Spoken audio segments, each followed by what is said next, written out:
All right, then Olivia, if you would like to start just by introducing yourself, giving a little bit more detail to our participants here. Sure. Hi, everybody. Happy lunchtime. My name's Olivia Marcy, like Anna said, and I finished the MBA program officially in 2022, but walked with the rest of my cohort in December of 2021. And when I started the program, I was working at Deloitte in consulting. And during my time at the program, which I definitely think helped get me to the job that I'm at now, I'm currently a sales engineer at Snowflake. If you're unsure of what Snowflake is a huge competitor in the cloud data warehousing space to Google, Amazon, and Microsoft. That is our three big competitors, as well as Databricks. Undergrad, I was also JMU grad in computer information systems and still, very active in the alumni association there. So I can kind of just describe like the main three reasons why I chose JMU as the MBA program that I wanted to. The first one being cost. I think it's a very underrated piece that not everyone thinks about, but the amount of money that you could be spending on a different MBA program could be almost 4 times the amount that you would spend at JMU. And I think that you're going to get, above and beyond of what your expectations are for the JMU's program. And I think they just came out with a stat that we're like one of the number one part-time MBAs in Virginia. I'm not sure what the stat is, but I was very proud to see that at a football game. But I think overall, that's something that in the long term, you're going to see being a huge value that, you didn't spend an extra $100,000 on a more expensive MBA program. So that's number one. JMU is always such a value in terms of price. The second was being able to do one class at a time, still work the job that I have, and be able to progress both in my career, but also in academic sense. So I didn't feel overwhelmed at all. You take one class at a time. It allows you to fully focus on that one class. As long as things haven't changed, you still meet once a week after work. And it's very dynamic. A lot of the work that you do is in teams and in groups. So any group projects that you have extra time during the week that during nights that you're not meeting, that you're able to meet and do your assignments. But I think I definitely would have been overwhelmed if I had chosen a program where it's multiple nights a week of classes plus any assignments or work that you might have. So I think that is huge because equally as I was growing in the MBA program, I was also equally growing in my career. So I didn't have to make any concessions for, taking time off from work to go and do a full-time MBA. And I also didn't have to, completely miss out on the opportunity to do an MBA program while I was working. And the third is just the overall experience. I knew going in a lot of the professors where I was familiar with them from undergrad, and they just took things to another level in terms of what they discussed. Everything in class is always very relevant to what's happening in the real world, different technologies that are being discussed. The people in the class have an opportunity to contribute and to put their feedback in terms of what their companies are doing. And you get to learn best practices from other people in your cohort, which is huge. And then the study abroad program that kind of ties into the experience piece. So I ended up going with the cohort behind my cohort because when they were planning my cohort, it was during COVID. It was like March 2021 when we had to figure out if we were going to go with our cohort in November, or you could wait and go with the following cohort in March 2022. And I really wanted to go. I knew that that was something that was going to make a huge impact in my just educational career, but also just as an experience. So I went ahead and went with the following cohort. And I have to say, even though I didn't know anybody in that second cohort, I brought my sister. She was my +1. We had so much fun. I made a whole other group of friends that now we still keep in touch with. For the short week that we were studying abroad, we became, close friends, and, just got to see so much of Portugal. We were so lucky that we got Portugal. And so, yeah, so getting, those two cohorts of people, and the exposure that you get to all different types of experience, not experiences, but different types of careers that they're all in. Everyone has a different background and everyone has a different experience. So it's really great to learn from other people. So those are the three: cost, the ability to do it while you're working, and the experience. Yeah, that's great. Thanks so much for sharing that, Olivia. And those are definitely points that I love to share, but it means so much more coming from a student who's gone through the program and can vouch for all of those really great, components of our program. So thank you for sharing your experience personally with that. Could you talk a little bit about the concentrations? Did you consider executive leadership or one of the other concentrations? What drew you particularly to InfoSec? Yeah, so it almost for me was a little bit of a process of elimination. The innovation was based on, is it still based in Harrisonburg? Yeah. So I live in Northern Virginia, and that logistically just wasn't going to probably work for me to be able to drive down there and do in-person classes. But at the same time, that worked out even better because the information security concentration has been and is still a huge part of what I do in my day-to-day life, working in data. So that was, always just, it was a no-brainer for me to choose information security. You do take some classes with the other cohorts. I think our capstone class had a lot of executive leadership MBA students in that class, which was great to meet them.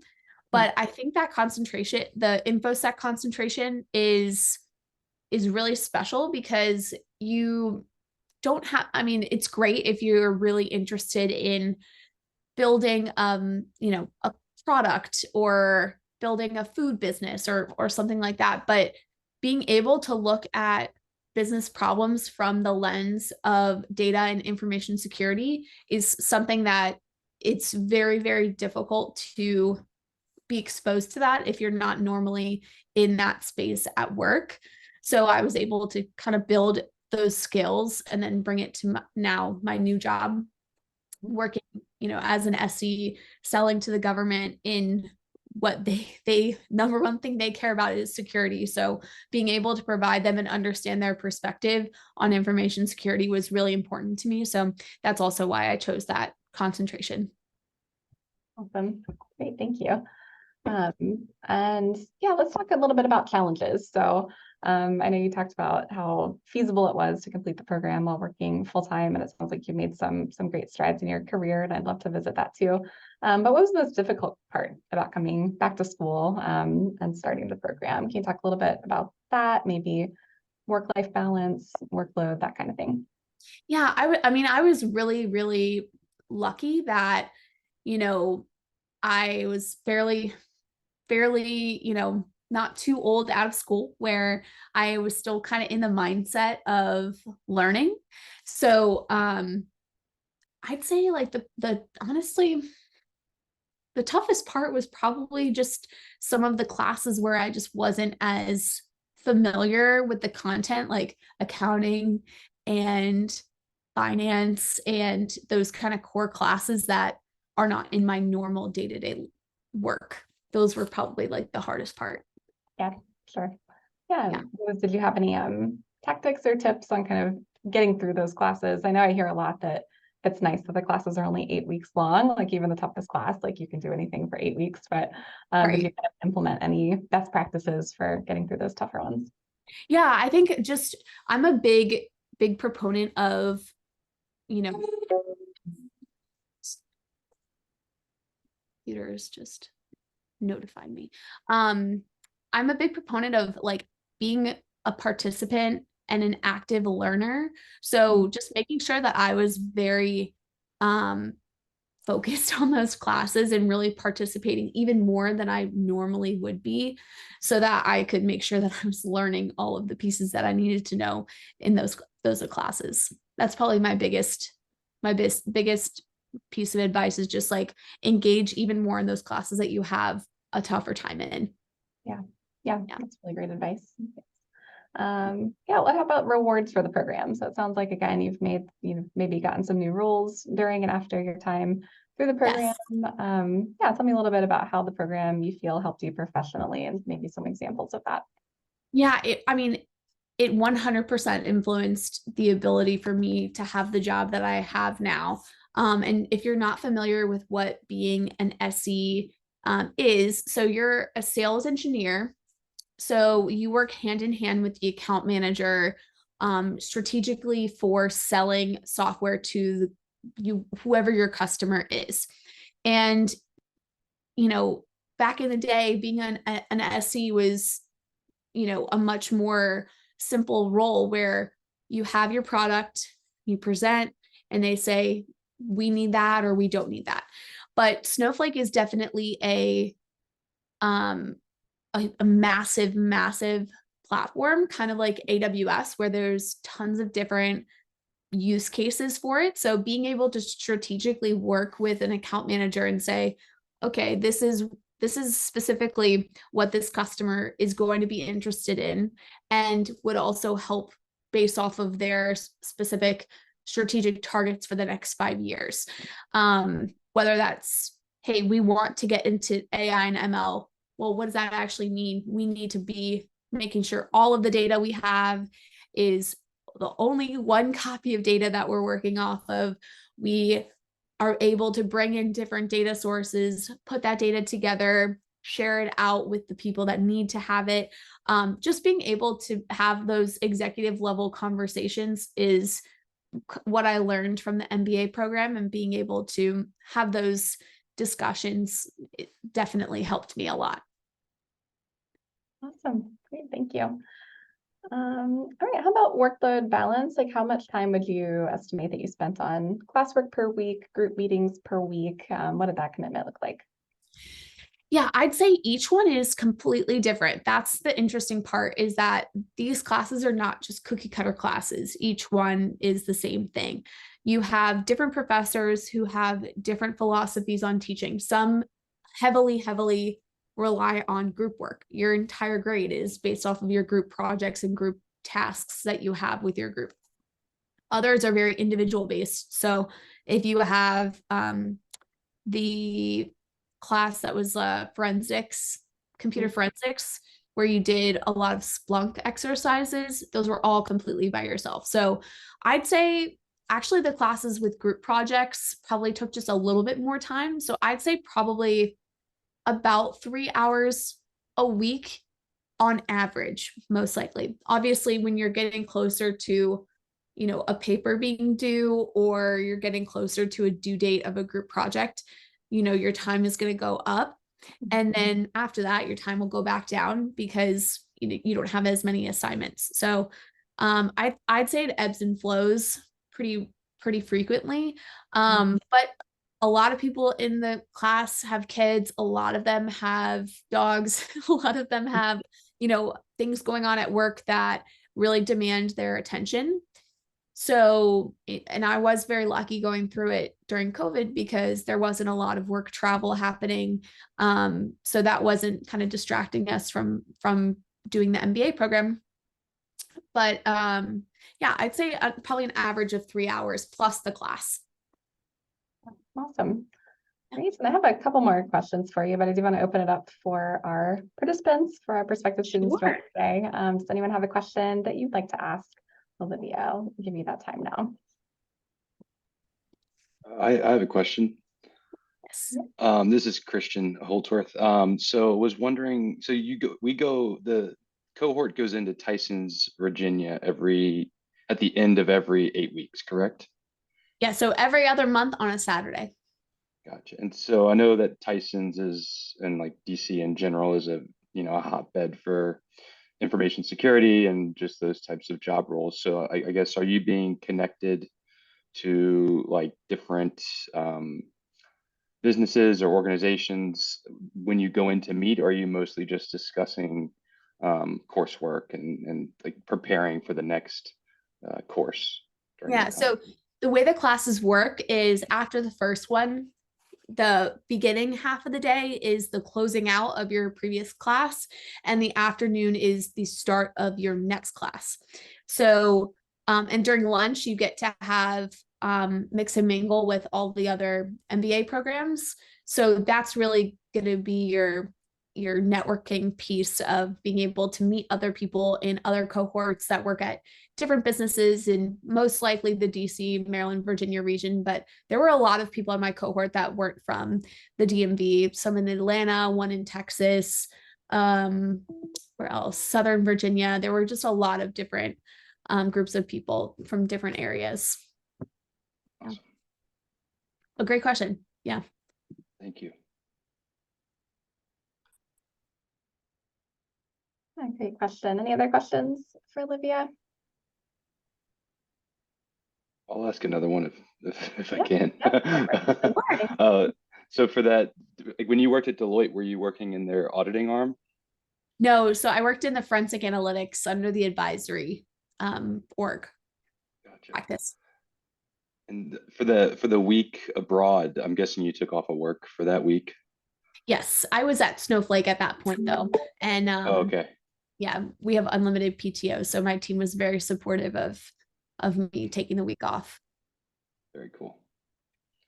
Yeah. And would you say the average background of like your classmates was like computer science degrees and things like as far as undergrad goes? No, I'd say I had probably one of the more technical backgrounds of my cohort because a lot of them have been in the industry for years and they actually didn't start in specifically in information security or information systems.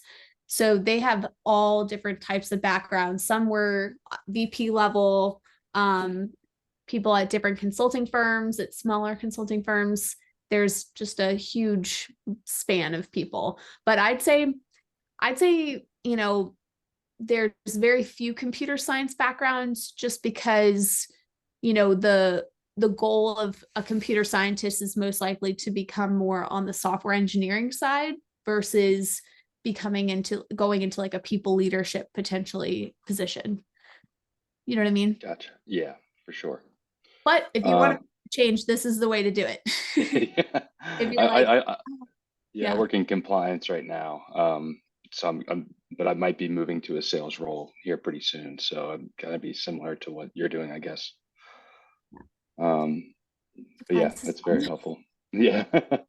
And then I just have one more question about the certifications. So I know that you get your NST 4011 certification, and then like, you have the option to get your CISSP Mhm. certification. I know that NST 4011 like is like automatically completed through the coursework, but did you opt to get your CISSP while you were doing the degree? Actually have it sitting on Ew. Nice. um, NIST ISSI number 411. Um, yeah, I think overall CISSP is like security professional, right? So um I just wasn't interested in getting the certification, taking the test, to be honest. My work, we have our own like Snowflake certification, just like AWS or Microsoft have their own. So I was at that point studying for that certification. So that kind of took a back burner and then I just didn't get to it. I should have done it when it was all fresh in my mind. But I did not. Gotcha. Yeah. So I guess, Anna, do you have any information? So like, I was just reading just to clarify. So like, there are like professors or like instructors that can help you with the CISSP certification while you're there. Is that Mhm. correct? I think the curriculum is just geared towards that certification. Like you In should, general? in general, yeah. Okay. Especially the computer forensics class. That's definitely Mhm. geared towards CISSP. Um, But again, I haven't taken the certification, so I can't guarantee that it's exactly, what's on the test. Gotcha. Yeah, I know that we run a particular kind of course independently with a faculty member who leads it. I don't know for our current students if that's something we recommend or if just the class itself prepares you for that, but I can run that by our program administrator and see if she can help us connect you with someone who did go through and get the certification and share their experience with that. Cool. Yeah. Awesome. Thank you so much. That's the last question, I promise. Keep them coming. This is great. Does anyone else have anything they've been wanting to know, hoping to hear shared today? Now's your chance. Feel free to hop in the chat too if you're more comfortable typing out a question. There aren't any. Then Olivia, the last question I'll ask you to kind of leave our students with is kind of what would be the piece of advice? What would be your most important or a strong piece of advice for someone who's considering and someone who's starting the program? I'd say just do it. I think I have a lot of friends that have started it and completed it after I started. I talked to them and they were like, is this something that is going to take up all of my time? Is this something that's going to be completely unmanageable to be honest, my young 20s career life? Like, is this going to keep me from traveling and having fun and growing and having my career? And honestly, no, it's not going to dominate your life at all. Honestly, I kind of miss having the structure of having something after work that I look forward to. And I looked forward to class. I think it was really just kind of fun and educational. It wasn't like a stressful, like you have to learn this, and this. It was master's learning is very different from undergrad learning. So I'd say just do it. The longer you wait, the more you're going to regret not just starting it. And then you could have been done by the time you delayed it. So I think that's my advice. So yeah. Awesome. That's great. Thank you so much. And then then you become an alum like yourself and stay connected with the program. And we're so fortunate as a program to have such an incredible network of alumni who are still engaged, still want to meet people in the program and are willing to give their time like this. We're just so grateful for you and proud of you all and love seeing your successes on LinkedIn and being shared with us too. So thank you so much again, Olivia, for your time. Really appreciate it. Are you okay if anyone has further questions to connect with you afterwards on LinkedIn, or I'm happy to make that connection too? LinkedIn is probably the easiest way. My Gmail has become overrun by random emails. So I've pressed unsubscribe and it doesn't go away. So work. Yeah. I'm gonna report that. Perfect. Well, yeah, absolutely. Feel free to find Olivia on LinkedIn if you have any more questions about her experiences. And Olivia, thank you so much. I'll let you get back to your work day. And really good to see you today. Thanks. Have a great day, everybody. Thank you. Thank you so much.